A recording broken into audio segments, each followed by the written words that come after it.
nhiều xuân này mình ចា bạn nhiều xuân mình phải chọn tầm án nó chăm đi 55 បាទ55 ចា mìnhช่วยได้mình ខ្ញុំឈ្មោះសុកចន្ទធា sốc chạm thìa ចា បាទភូមិឃុំខៅឈ្មោះភូមិឃុំអី ឃុំកំពង់ព្រះកគី កំពង់ព្រះកគី ចា ទៀត ភូមិកំពង់ព្រះកគី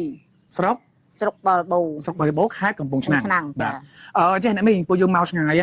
បាទដោយសារតែយើងដឹងថាអ្នកមីងបានធូរពីអាការៈភ្នែកដែលមានជំងឺក៏ទុយខ្លែនចឹងមែនទេ ចា ចុះពីមុនមកមីងកើតក៏ទុយខ្លែនអស់រយៈពេលប្រហែលឆ្នាំហើយ អត់ដឹងថាខ្លួនឯងកើតផងប៉ុន្តែស្វាំងទៅត្រូវថ្ងៃហៀទឹកភ្នែកចេះតែហៀទឹកភ្នែកស្វាំងអញ្ចឹងទៅ បាទ ដល់បងខ្ញុំគាត់បានតំណែងជាមួយបងស្រីខាងនោះគាត់ទេប្រាប់ទៅឲ្យខ្ញុំទៅសុភាជាមួយបងស្រីអញ្ចឹងណាតែបាននឹងយកមកបតក់ទៅក៏ខ្ញុំបតក់ទៅស្រឡះមើលទៅចេះអីស្រឡះច្រាញ់ទេ ច្បាស់ហើយចឹង ចាចាហើយលើកមុនហ្នឹងវាលកម្មដូចយើងឈឺភ្នែកហៀតែទឹកភ្នែកអញ្ចឹងណា បាទ ចា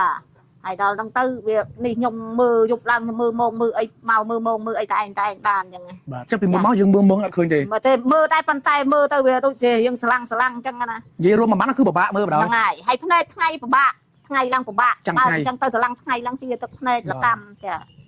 ហ្នឹងហើយ ហើយជំងឺមីងនឹងរយៈពេលប្រហែលឆ្នាំហើយចាំហ៎ ដែលប្រហែលជា2ឆ្នាំ3ឆ្នាំហើយ តែពេលមកត្រូវជំងឺជក់ ចា ឯនេះ ត្រូវមើលហ្នឹង ចឹងឥឡូវបានថាភ្នែកយើងស្រឡះមើលច្បាស់ហើយ ចា សូម្បីតែសំណាញ់មកក៏យើងមើលច្បាស់ដែរហើយខ្ញុំឯងជាអ្នកសបផ្សាយបានគឺថានៅក្នុងក្រុមហ៊ុនក៏សប្បាយចិត្តដែរនៅពេលដែលអ្នកជំងឺគាត់បានជាមួយផលិតផលរបស់យើងដែលយើងផ្សាយទៅវាត្រូវជំងឺដែលយើងអត់បោកប្រាស់បងប្អូនដែលមានជំងឺណាមីងណា បងទាំងអស់ហើយប្រើ QI នេះដូចខ្ញុំប្រើទៅត្រូវ បាទ ចា បច្ចេកខំណងណាមីងណា ណាមិនខុសម្ដងទេ បាទអ្នកប្រើខ្លួនឯងផ្ទាល់គឺជាខ្លួនឯងផ្ទាល់តែម្ដ ជា ង ខ្លួនឯងផ្ទាល់ បាទអរគុណណាមីងណាដែលផ្ដល់ការប័ណ្ណសម្ភារដល់ក្រុមហ៊ុនយើងខ្ញុំ